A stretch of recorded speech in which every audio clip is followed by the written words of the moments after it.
Hello friends, welcome to ज्ञान ज्योति online classes.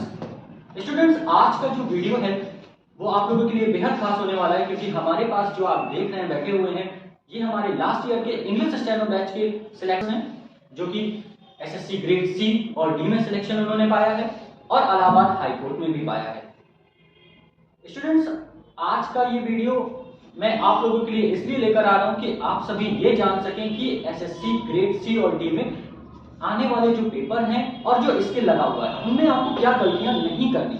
बहुत सारी मिस्टेक आप कर देते हैं, जिसकी वजह से थोड़ी सी चूक के कारण आप स्किल से बाहर हो जाते हैं या रिटेन नहीं निकल पाता है। तो इन सभी चीजों को लेकर के हम डिस्कस करने वाले हैं यहाँ पर, और ये आपको बताने वाले हैं कि इनका एक्सपीरियंस कैसा रहा, कैसे इन्होंने अपना पेपर को क्वालिफाई किया और कैसे आज ये यहाँ तक सफलता तक पहुंचे। तो सबसे पहले हम स्टार्ट करेंगे। मैं आपको बता दूं कि ये हमारे पास सक्षम है जिन्होंने इलाहाबाद हाई कोर्ट में सिलेक्शन पाया है। इसके बाद सुरेश बैठे हुए हैं जिन्होंने इलाहाबाद हाई कोर्ट में भी सिलेक्शन पाया है। इसके अलावा ग्रेड सी और डी एसएससी स्टेनो में भी सिलेक्शन पाया है।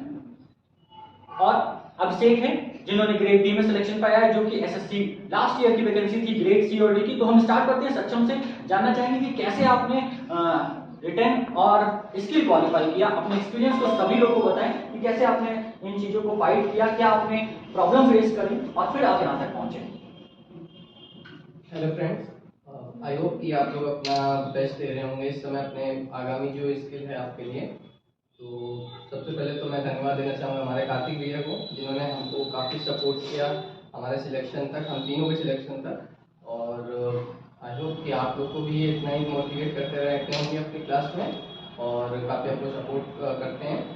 तो सबसे पहले बस यही बताना चाहेंगे कि जो भी अगर आपको भी अपना कुछ भी सिलेक्शन लेना हो या आपको कुछ भी करना हो, तो सबसे पहले आपको अपने केवल टीचर्स को अपने फॉलो करते रहना है, जैसा वो बताते रहे आपको केवल करते रहना है। और किसी भी नोटिफिकेशन से आपको पहले से ही आपकी सारी तैयारी हो जानी चाहिए। नोटिफिकेशन से आने के वक्त आपको केवल अपने रिवीजन पर ध्यान देना चाहिए और सारे अगर आपको कोई स्किल लगा हो तो केवल 10 से 15 दिन पहले वाला प्रिपरेशन में रखिए। नोटिफिकेशन आने के बाद से आप अपना स्किल को भी प्रिपेयर करते रहिए और साथ ही साथ अपना ये रिटर्न पर भी फोकस करते रहिए। बाकी अब जैसे आपने इलाहाबाद हाई कोर्ट में सिलेक्शन पाया और ग्रेड सी और डी में, जिसमें ग्रेड डी आपको पोस्ट मिली लास्ट ईयर, तो यहाँ पर आपको दोनों एग्जाम को क्रैक करने में एक ही जैसा एक्सपीरियंस रहा या फिर अलग अलग? इसके तो मेनली सेम ही एक्सपीरियंस रहा। रिटर्न में सिलेबस डिफरेंट था। बाकी मैथ भी करिए, अगर इलाहाबाद हाई कोर्ट में जाना है तो उसके लिए मैथ भी करिए स्टेट लेवल के एग्जाम में। एसएससी में इंग्लिश में फोकस करिए।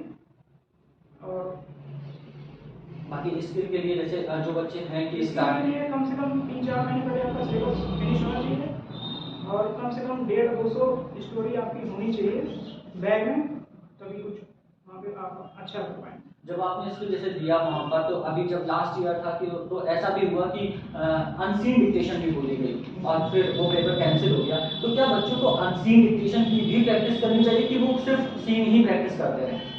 नहीं, अनसीन की भी प्रैक्टिस करनी चाहिए, कुछ भी बोला जा सकता है कभी भी, लेकिन मेनली जो आपका है सीन ज़्यादा फोकस करिए। ज़्यादातर वही आती है एसएससी के पॉइंट ऑफ व्यू से। एसएससी के पॉइंट ऑफ व्यू से। और जब आपने स्किल के अलावा जब रिटर्न आप तैयारी कर रहे थे, तो ऐसा इससे पहले आपने रिटर्न कोई क्वालिफाई किया या फर्स्ट अटेम्प्ट में ही आपने इसको क्वालिफाई कर लिया था? नहीं, ये एसएससी स्टेनो का मेरा सेकंड अटेम्प्ट था। Second attempt? हाँ, रिटर्न पहले अटेम्प्ट में क्वालिफाई था, पहले अटेम्प्ट में स्टेनो नहीं आता। तो बात करते हैं अभिषेक, आपका जैसा ये दूसरा अटेम्प्ट था या पहला अटेम्प्ट था आपसे? सर ये मेरा तो पहले अटेम्प्ट था। अच्छा, मतलब टारगेट ही स्टार्टिंग में था कि एसएससी स्टेनो ही करना है। एसएससी स्टेनो करना। मेरे ख्याल से जब आप मेरे पास पहली बार आए थे तब आप 10+2 एग्जाम क्रॉस करके आ गए थे। मेरा जैसे 2020 में 12th हुआ था, तो उसके बाद तो कोविड आ गया था, तो एक साल तो घर पे ही थे, फिर कुछ हुआ ही नहीं। फिर बाद में जब मार्केट में रिसर्च करने लगे कि अब क्या करना है क्या नहीं, तो सर आपके पास जैसे पहले आए थे, फिर आपके साथ ही लग के फिर इसके लिए तैयार कर रहे थे। तो आपने भी जैसे कहा था कि स्किल करते रहो, फिर रिटर्न पे भी फोकस करते रहो, तो वो चीज़ दोनों हो गई। फिर रिटर्न पे फोकस किया, जैसे रिटर्न की ग्रेड पास आई, तो ऐसे फिर बाद में जैसे रिटर्न हो गया, फिर स्किल के लिए अच्छे से लगे। हम तीनों लोग तो सेम ही ग्रुप में थे, तो फिर साथ में ऐसे सपोर्ट बना, मिस्टेक्स को ओवरकम किया, ऐसे करते बस। और जहाँ तक कि मेरे को यार सिर्फ याद है, पहली बार जब आप आए थे तो शायद फर्स्ट अटेम्प्ट में आपका स्टेनो का रिटर्न भी क्लियर नहीं हुआ था उस समय। नहीं, ये तो मतलब मेरा पहला ही अटेम्प्ट। अच्छा, फर्स्ट अटेम्प्ट था ये आपका। वो 20 वाला जो था तो उसमें मेरी एज ही नहीं एज ही नहीं, ये था। ठीक है, तो जैसे यहाँ पर हमने रिटर्न को पढ़ा, रिटर्न को आपने इतना मेहनत किया, तो क्या लगा कि जैसे रिटर्न तैयारी करते समय किस तरीके से हम पढ़े? जैसे अभी इस टाइम ऑनलाइन का भी टाइम बहुत है, ऑनलाइन क्लासेस भी मिल रही हैं, ऑफलाइन भी क्लासेस मिल रही हैं, तो दोनों में क्या डिफरेंस रहा और कैसे आपने तैयारी करी? ऑनलाइन ऑफलाइन में बेसिकली डिफरेंस ये है कि आपको अपने हिसाब से समझना पड़ेगा कि ऑफलाइन ज़्यादा अच्छा है कि ऑनलाइन, क्योंकि सारे टीचर जो ऑफलाइन पढ़ा रहे थे उन्हें ऑनलाइन आना पड़ा था कोविड की वजह से। तो कंटेंट वही है, लेकिन आप सोचिए कि आपको क्या अच्छा लगेगा। अगर आपको क्लास में बैठ के समझ में आता है तो आप ऑनलाइन नहीं समझ सकते थे, आपको ऑफलाइन ही जाना पड़ेगा। टीचर्स अच्छे हैं ऑनलाइन, वो तो कोई डाउट नहीं है, आप अपनी कैपेबिलिटी सोचिए कि आपको कैसे करना है। और क्या जरूरी है कि हम जब हम लोग रिटर्न की तैयारी करते हैं तो एसटी देने का क्या एक महत्वपूर्ण रहता है हमारे उस टाइम पीरियड में जब हम तैयारी कर रहे थे, या पेपर के 2 महीने या 3 महीने पहले का क्या उसका इम्पोर्टेंस रहती है? एसटी कहेंगे तो एसटी का सबसे ज़्यादा रोल होता है, क्योंकि हम क्या तैयार कर रहे हैं क्या हम नहीं कर रहे हैं वो एसटी से ही पता चलता है। आफ्टर ऑल आना तो वही सब है, तो हमें कैसे पता चलेगा? अब स्कूल्स में जब हम लोग होते थे तो इसी वजह से क्लास टेस्ट होते थे, फिर कहीं कहीं पे जैसे फॉर्मेटिव असेसमेंट, फिर वो फाइनल एग्जाम होते थे। तो वही एसटी का रोल कि आपको अपने आप को एनालाइज करने का मौका एक मिलेगा उससे, कहाँ पे आप हैं, कितना आपको आगे बढ़ना है। ये रहा आपका सेशन, और मैं कोशिश करूंगा कि जो हमारे नेक्स्ट अच्छा एक चीज़ और ये मैंने बिल्कुल इम्पोर्टेंस रखी कि अभी मेरे को याद है कि जैसा टाइपिंग का क्या इम्पोर्टेंस है। लोगों को ये मानना है कि मैं टाइपिंग घर पे सीख करके क्या स्टेनो या फिर सीजीएल सीएचएसएल क्रैक कर सकता हूँ। ये मैं आपको बोलना चाहूँगा कि बहुत सारे अभी भी जैसे वैकेंसीज आई हुई हैं, कुछ एडमिट कार्ड आए हुए हैं सीआईएसएफ के, सीआरपीएफ के, उसमें 10 दिन पहले 15 दिन पहले बच्चा टाइपिंग सीखने के लिए स्टार्ट कर देता है कि मैं 15 दिन पहले से सीख लूँगा।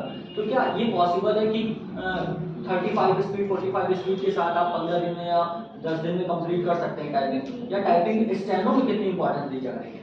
शॉर्ट टर्म में तो कुछ भी नहीं किया जा सकता। अगर आप अगर आपका एडमिट कार्ड आया उस पर अगर आप ये कहते हैं कि मैं केवल 15 दिन सीख कर आप स्टेनो या कोई भी टाइपिंग भी हो, तो आप ये सब कुछ नहीं कर सकते। इसके पीछे आपको लगभग से लगभग कम से कम 5 से 6 महीने की आपको पहले भरपूर आपको प्रिपरेशन करनी पड़ेगी।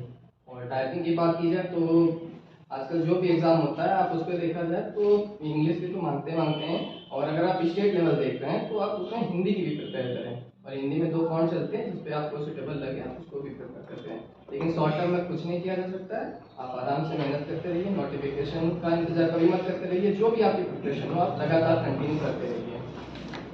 सेम प्रोसेस ऐसे ही मेरे को स्टेनो में भी सुनने को मिला है कि स्टेनो में आप जैसे प्रिपरेशन कर रहे हैं तो कुछ बच्चे फॉर्म आने के बाद चालू करते हैं स्टेनो की प्रिपरेशन, या फिर एडमिट कार्ड आ गया रिटर्न हो जाए तब मैं स्टेनो प्रिपरेशन चालू करूँ। तो ये क्या 3-4 महीने में पॉसिबल? तो मेरे को नहीं लगता कि आप 3 महीने में अपना कोर्स खत्म करके डिक्टेशन वगैरह स्टार्ट कर सकते हैं।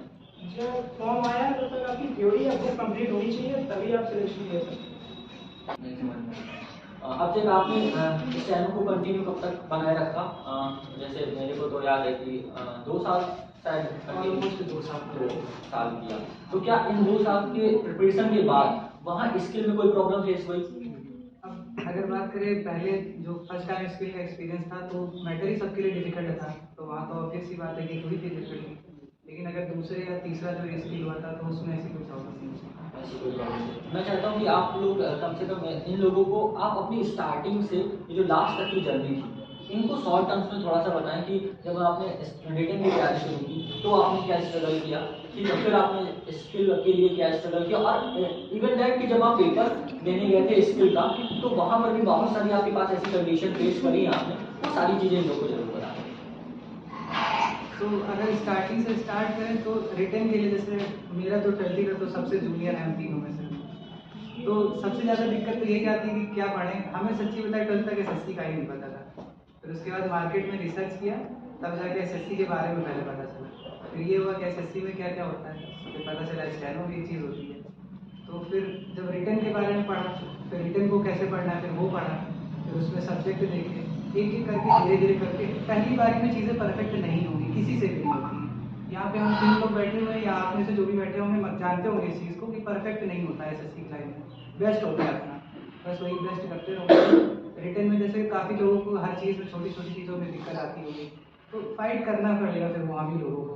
अगर सिलेक्शन हमको लेना है तो हमको ही फाइट करना पड़ेगा। तो जैसा कि आप सभी ने सुना स्टूडेंट्स कि आपको कैसे प्रिपरेशन करनी है, इसके अलावा भी आप रिटर्न पे ज़्यादा फोकस करें जैसे अभी इन्होंने बताया। इसके बाद आप अपनी स्किल पर तैयारी करें, ठीक है।